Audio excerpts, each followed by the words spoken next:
PUBG के शौकीनों के लिए एक बहुत बड़ी खबर है। खबर यह है कि पबजी हिंदुस्तान में अनबैन हो सकता है, यानी पबजी आप वापस से खेल सकेंगे। वो इसलिए क्योंकि 118 ऐप्स को जो हिंदुस्तानी सरकार ने बैन किया है, उनमें पबजी मोबाइल शामिल है। पबजी का पीसी वर्जन नहीं शामिल है उसमें। पबजी का पीसी वर्जन सिर्फ साउथ कोरियन कंपनी चलाती है, लेकिन पबजी का जो मोबाइल वर्जन है उसमें चाइनीज़ कंपनी टेंसेंट का 10% स्टेक या हिस्सेदारी है। पबजी कॉरपोरेशन ने ये फैसला किया है कि अपनी 10% हिस्सेदारी जो टेंसेंट के साथ है उसको अलग कर देंगी, या फिर टेंसेंट के साथ हिस्सेदारी को ख़त्म कर देंगी। ये सब हिंदुस्तान में ख़त्म करेंगी और हिंदुस्तान में एक वो नया स्पॉन्सर ढूंढ रही है जो हिंदुस्तान में पबजी को मॉनिटर करे, उसको चलाए और उसको डिस्ट्रीब्यूट करे।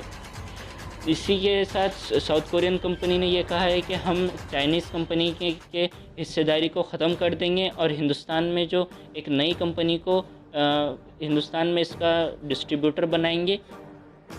लेकिन इसी के चलते South Korean company Blue Hole या फिर हिंदुस्तानी सरकार से किसी भी तरीके से ऑफिशियल बयान नहीं आया है अभी तक। हिंदुस्तानी सरकार ने पबजी कॉरपोरेशन से 3 बातों का सवाल किया था: डेटा, प्राइवेसी एंड सिक्योरिटी।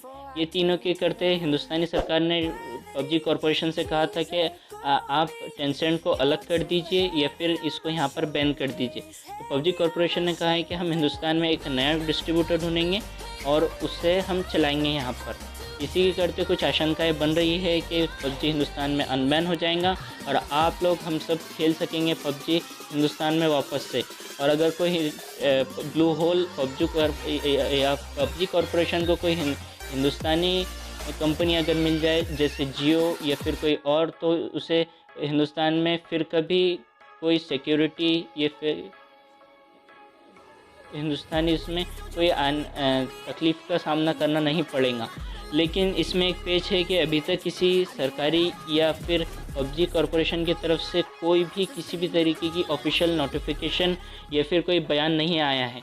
तब तक हमें इंतज़ार करना पड़ेगा कि हमारी सरकार इसके बारे में क्या कहती है और पबजी कॉरपोरेशन क्या कहता है आगे। तब तक के लिए धन्यवाद।